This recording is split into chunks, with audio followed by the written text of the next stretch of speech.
Καλησπέρα σας, κυρίες και κύριοι. Λέγομαι Τεώνα Μπερίτσε, είμαι διδάκτορ φιλολογίας και διδάσκουσα γεωργιανής γλώσσας στο Διδασκαλείο Ξένων Γλωσσών στο Εθνικό και Καποδιστριακό Πανεπιστήμιο Αθηνών. Είμαστε εδώ για να τιμήσουμε τη μνήμη της γενοκτονίας των Ποντίων Ελλήνων το 2023, 104 χρόνια μετά. Τα θερμότερα συγχαρητήριά μου στην Ένωση Ποντιακής Νεολαίας Αττικής για τις δράσεις της στη μνήμη των Ελλήνων του Πόντου. Επίσης, ένα μεγάλο ευχαριστώ για την πρόσκληση με την οποία μου δόθηκε η ευκαιρία να μοιραστώ μαζί σας ένα σημαντικό θέμα που αποτελεί οργανικό μέρος αυτού του γεγονότος. Έτσι, σήμερα θα ήθελα να επιστήσω την προσοχή σας σε ένα θέμα, το ταξίδι της ζωής των Ποντίων Ελλήνων στην Αζαρία της Γεωργίας.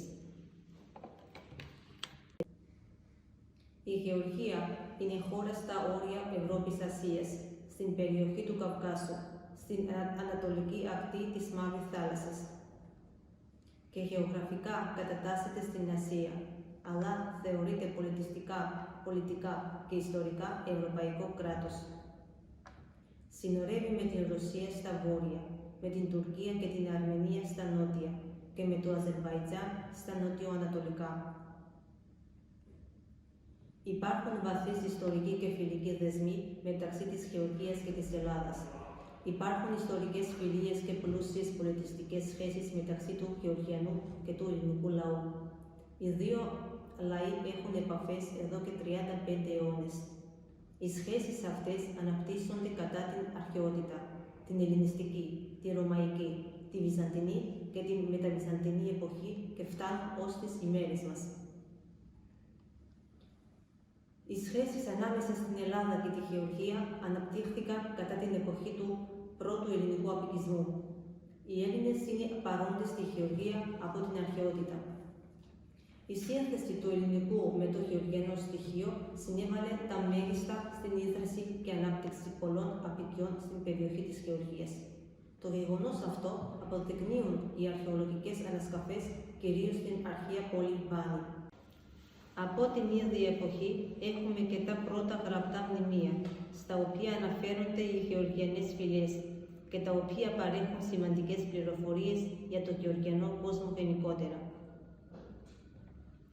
Οι πρώτες ελληνικές αποικίες στα ανατολικά παράλια του Ευξήνου Πόντου, που ανήκουν στη Γεωργία, εμφανίστηκαν από τον 8ο π.Χ. αιώνα. Το Πευκάρι, δηλαδή το Κομπουλέτι, η Φάσης, το Πότι, η Διοσκουρία, το Σουχούμι, στα Απχάζικα Ακούα, ο Γένος, το Τσαμτσίρε και ο Πιτιούς, Πιτσουίντα. Με τον καιρό όμως αφομοιώθηκαν από τον ντόπιο πληθυσμό. Ωστόσο, η εγκαταστασή τους στο έδαφος της Γεωργίας δεν τελείωσε εκεί. Οι εγκαταστάσεις των Ελλήνων του Πόντου συνέβησαν αρκετές φορές για διάφορους λόγους. Οι πρόγονοι των σημερινών Ελλήνων εισήλθαν στη Γεωργία σε διάφορα στάδια και εγκαταστάθηκαν κυρίως στην περιοχή της Σάλκας, που βρίσκεται στην περιοχή κάτω Κάρτλε, στην Ανατολική Γεωργία. Στο τέλος του 18ου αιώνα, όταν η Γεωργία έγινε μια δεύτερη πατρίδα για τους πόντιους πρόσφυγες, αρχίζει μια καινούργια περίοδος για τις ελληνογεωργιανές σχέσεις. Οι Πόντιοι που διατήρησαν την εθνική τους συνείδηση για πολλούς αιώνες υπό τον τουρκικό ζυγό, άρχισαν μια καινούργια ζωή στην ομόθρησκη Γεωργία. Η είσοδος τους συνδέεται με τον Ρώσο-Τουρκικό πόλεμο του 1828-1829, κατά τον οποίο οι χριστιανοί διώχθηκαν και αναγκάστηκαν να μεταναστεύσουν από τις βορειοανατολικές επαρχίες και ειδικά από τα Βιλαέτια, στην περιοχή της Υπερκαυκασίας. Οι Έλληνες κάτοικοι της Γεωργίας είναι χριστιανοί Ορθόδοξοι και γλωσσικά διαιρούνται σε δύο ομάδες. Τους ελληνόφωνους, οι οποίοι μιλούν την ποντιακή διάλεκτο της ελληνικής γλώσσας, και τους τουρκόφωνους, τους Έλληνες της Ανατολίας, ως γλώσσα των οποίων θεωρείται η ουρουμική διάλεκτος της τουρκικής. Οι πρώτοι ελληνόφωνοι οικισμοί στη Γεωργία εμφανίστηκαν τον 18ο αιώνα, όταν ο βασιλιάς Ηράκλης II τους εγκατέστησε στο χωριό Αχτάλα, περιοχή Καχέτη, με σκοπό την επεξεργασία του σιδήρου, του αργύρου και την εξόρυξη στα ορυχεία χρυσού. Η ποντιακή διάλεκτος της ελληνικής γλώσσας γενικά ομιλείται από τους κατοίκους μερικών περιοχών της Ατζαρίας, του Μποτζόμι, του Τετριτσγάρου, του Ντμανίση και του Μαρνεούλη, επίσης στην Абχαζία. Η εθνοτική ομάδα, δηλαδή οι Τουρκόφωνοι, που ομιλεί την τουρκική διάλεκτο Ουρούμ, ήρθε στη Γεωργία τον 19ο αιώνα από τα βορειοανατολικά μέρη της Τουρκίας και εγκαταστάθηκε κυρίως στην περιοχή του Κάτω Κάρτλου, στις περιοχές Τσάλκα και Ντμανίση. Αυτή η διάλεκτος ούτε διδασκόταν στα σχολεία, ούτε χρησιμοποιούνταν στην κοινωνική ζωή. Η διάλεκτος Ουρούμ της τουρκικής γλώσσας μιλιέται μόνο από τον πληθυσμό της τρίτης ηλικίας στην περιοχή της Σάλκας, κυρίως μέσα στις οικογένειες. Η νεολαία ως επί των πλήστων μαθαίνει τη νέα ελληνική γλώσσα.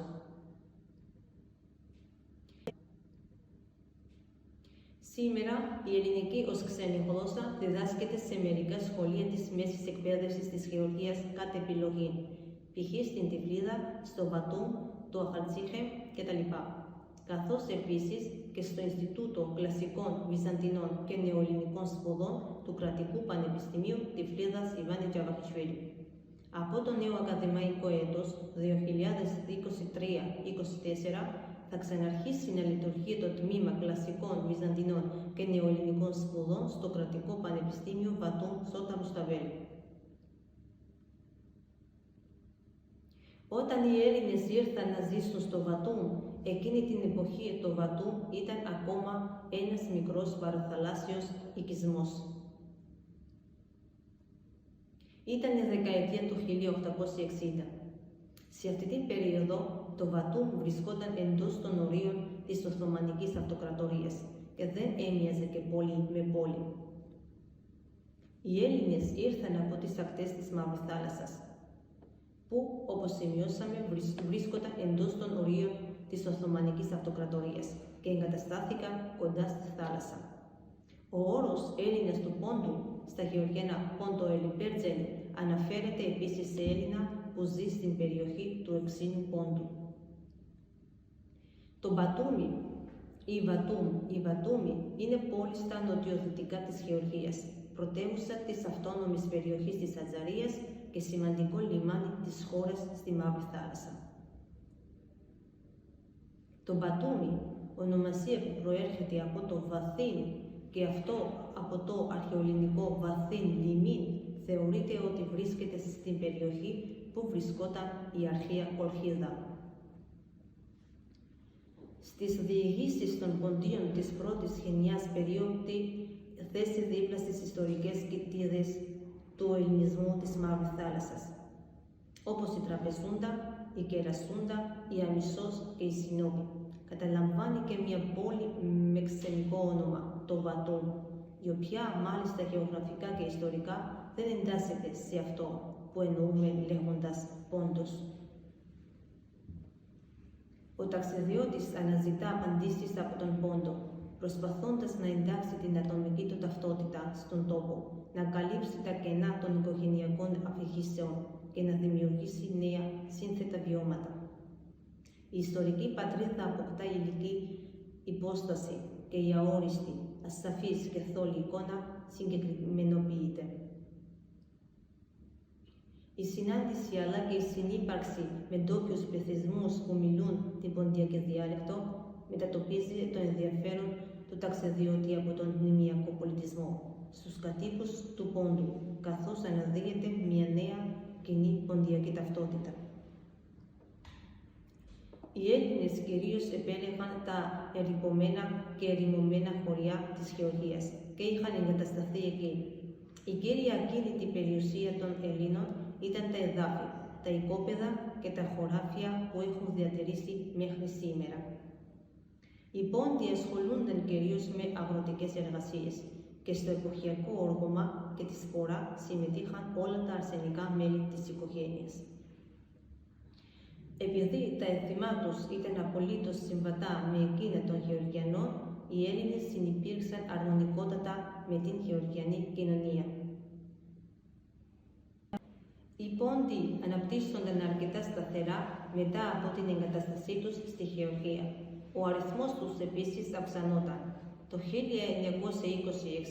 ζούσαν 54.000 Έλληνες στη Γεωργία και ο αριθμός τους μεγάλωνε διαρκώς. Σύμφωνα με τα στοιχεία του 1989, στη Γεωργία ζούσαν ήδη 100.000 Έλληνες. Ωστόσο, αυτός ο αριθμός είναι σημαντικά χαμηλότερος σήμερα από ό,τι μέχρι τις αρχές της δεκαετίας του 1990, όταν πολλοί Ελληνογεωργιανοί άρχισαν να μεταναστεύουν στην Ελλάδα ή στην Νότια Ρωσία.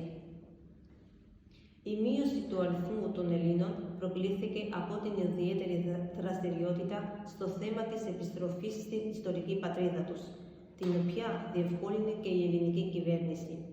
Αυτή τη στιγμή έχουν απομείνει στη Γεωργία περίπου 15.000 Έλληνες.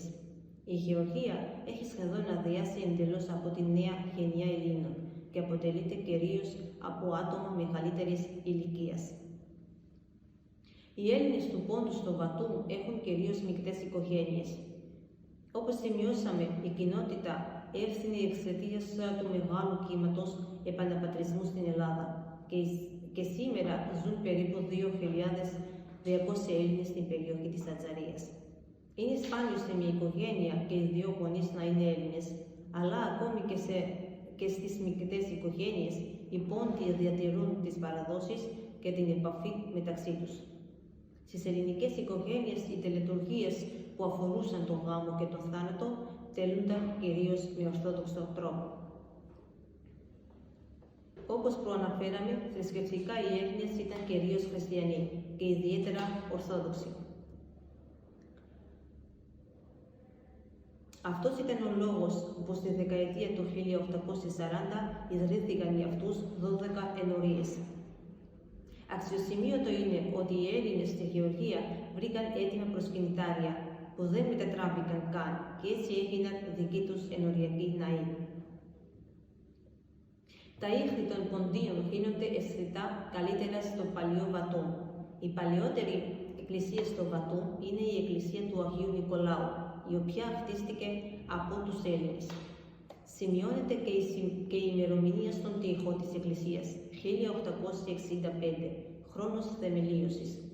Η εκκλησία χτίστηκε από τους Πόντιους σε οικόπεδο ιδιοκτησίας του Εφρεμίδη, ενός Έλληνα από το Βατούμ, ο οποίος δώρισε το ακίνητο για την ανοικοδόμηση του ναού και ο ίδιος έχτισε ένα σπίτι απέναντι από την εκκλησία. Κοντά στην εκκλησία ζούσαν πολλοί Έλληνες και γι' αυτό ο δρόμος ονομαζόταν Οδός Έλληνα, Πέρσινης Κούτσα. Όπως προαναφέραμε, τους νεοφερμένους τους υποδέχτηκαν έτοιμοι ναοί που μετατράπηκαν στους ενοριακούς τους ναούς, χωρίς να υπάρξουν εξ αρχής αλλαγές. Οι απόδομοι τιμούσαν και γιόρταζαν ιδιαίτερα τις ημέρες του Αγίου Γεωργίου, του Αγίου Κωνσταντίνου, τον Πέτρου και Παύλου, του προφήτη Ηλία, τον Κοσμά και Δαμιανού, της Αγίας Σοφίας και φυσικά την Παναγία και μάλιστα διεξαγόταν πανήγυρης την ημέρα του εορτασμού της. Στα παλιά χρόνια τα Χριστούγεννα και την Πρωτοχρονιά σε πολλά ελληνικά σπίτια του Βατούμ έψιναν ένα εορταστικό κέικ, τη Βασιλόπιτα, βάζοντας μέσα ένα νόμισμα. Μαζί με την παράδοση της Βασιλόπιτας, στους Πόντιους Έλληνες υπάρχει και η παράδοση να βάζουν ένα κέρμα σε μια κολοκύθα, που μαγειρεύεται για την Πρωτοχρονιά. Διαβάζουμε για αυτή την παράδοση στα απομνημονεύματα της νόνας Ερυφριάδη Ελευθερασβίλη, Ελληνίδας από το Βατούμ. Από τις γιορτές λάτρεψα περισσότερο την Πρωτοχρονιά, την ημέρα του Αγίου Βασιλείου. Καθόμασταν στο τραπέζι λίγα λεπτά πριν τα μεσάνυχτα. Η γιαγιά Κυριακή έπαιρνε μια χούφτα φουντούκια, καρύδια και καραμέλες. Τα πετούσε σταυρωτά στις γωνίες του δωματίου και έλεγε «Κάλαντα καλούς καιρούς, πάντα και του χρόνου». Μετά λέγαμε «Πάτερ ημών» και μόνο τότε θα μπορούσαμε να ξεκινήσουμε το γεύμα. Τη δεύτερη μέρα της Πρωτοχρονιάς ψήναμε την πρωτοχρονιάτικη τόρτα, τη Βασιλόπιτα, με ένα φλουρί κρυμμένο μέσα της. Όποιος έβρισκε το φλουρί θεωρούνταν τυχερός για φέτος. Μπορεί να μην μιλούν ελληνικά μέσα στην οικογένειά τους, αλλά οι παραδόσεις που ενώνουν τους Έλληνες που ζουν στην Νατζαρία διατηρούνται και επιβιώνουν. Τον Αύγουστο, στην εορτή της Μεταμορφώσεως, οι Έλληνες πηγαίνουν στο Αφασό για να ανάψουν κεριά και να προσευχηθούν. Το ίδιο και στην εορτή της του Θεοτόκου, στην Τάγουα. Ανήμερε του Αρχαίου Γεωργίου στο Κβιρίκε. Στη εορτή των Αγίων Πέτρου και Παύλου στο χωριό Άτσουα. Αυτά είναι τα χωριά όπου ζούσαν οι Έλληνες και έχτιζαν εκκλησίες. Η Έλληνα Σιδηροπούλου λέει ότι το 2018 η εκκλησία της Παναγίας που έχτισαν οι Έλληνες στο χωριό Τάγουα έγινε 120 ετών. Και οι πόντοι που έφυγαν από την Νατζαρία ήρθαν ειδικά για αυτή την ημέρα. Άναψαν κεριά, είδαν τους συγγενείς και τους παλιούς γειτονές τους, θυμήθηκαν το παρελθόν και αντάλλαξαν τα νέα τους.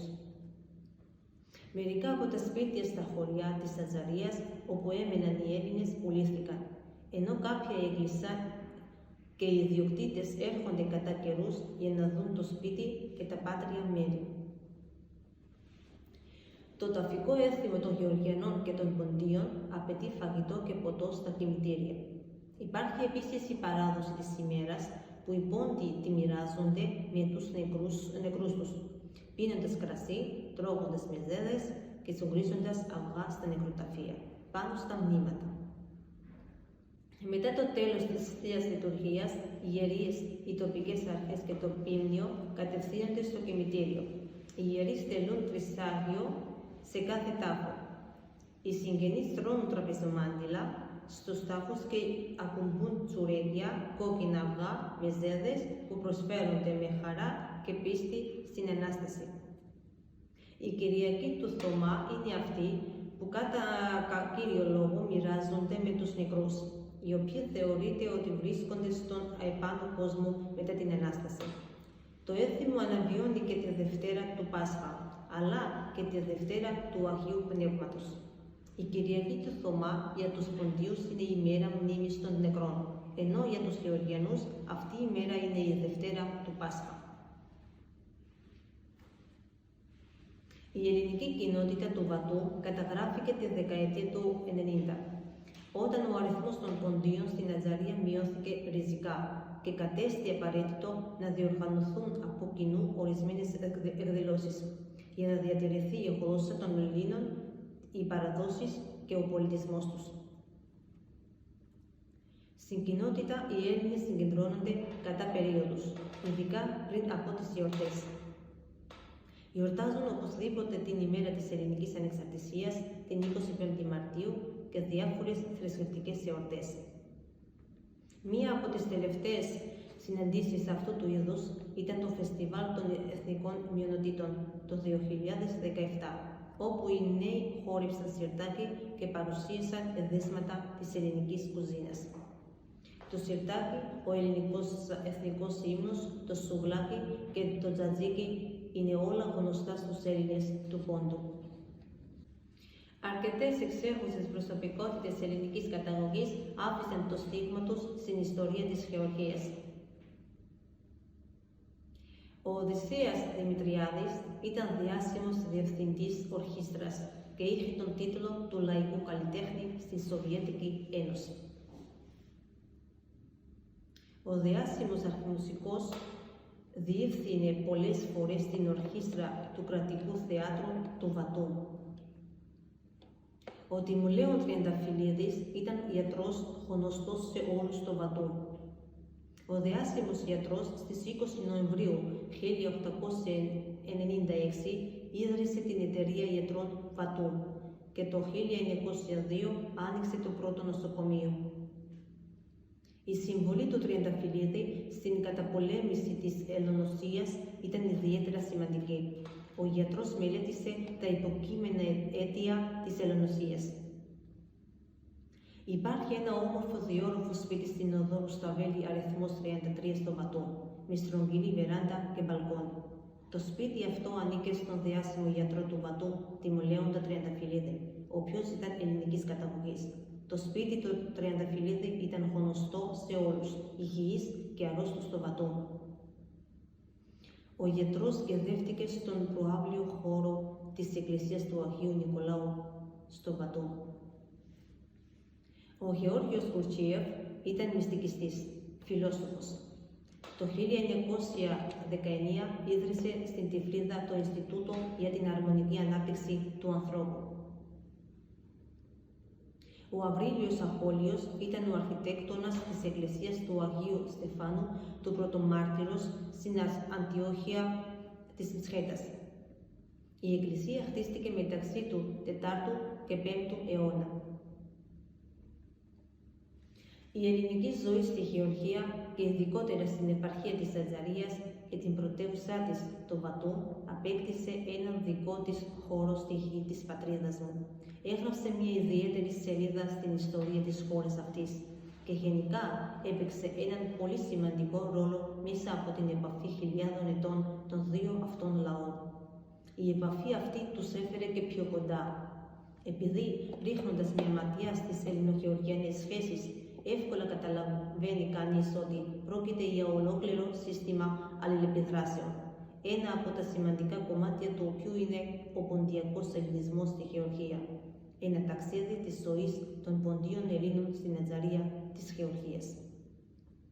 Επειδή οι σχέσεις των δύο χωρών ήταν πάντα ισχυρές, τόσο σε επίπεδο προσωπικό, όσο και σε επίπεδο ιστορικών διαδρομών και λόγω των στενών πολιτιστικών, θρησκευτικών και πολιτικών δεσμών μεταξύ τους, μέσα από μια σχέση χιλιάδων ετών μπορούμε να πούμε απερίφραστα ότι η Ελλάδα και η Γεωργία αποτελούν ένα υπόδειγμα μακρόχρονης και καρποφόρας συνύπαρξης.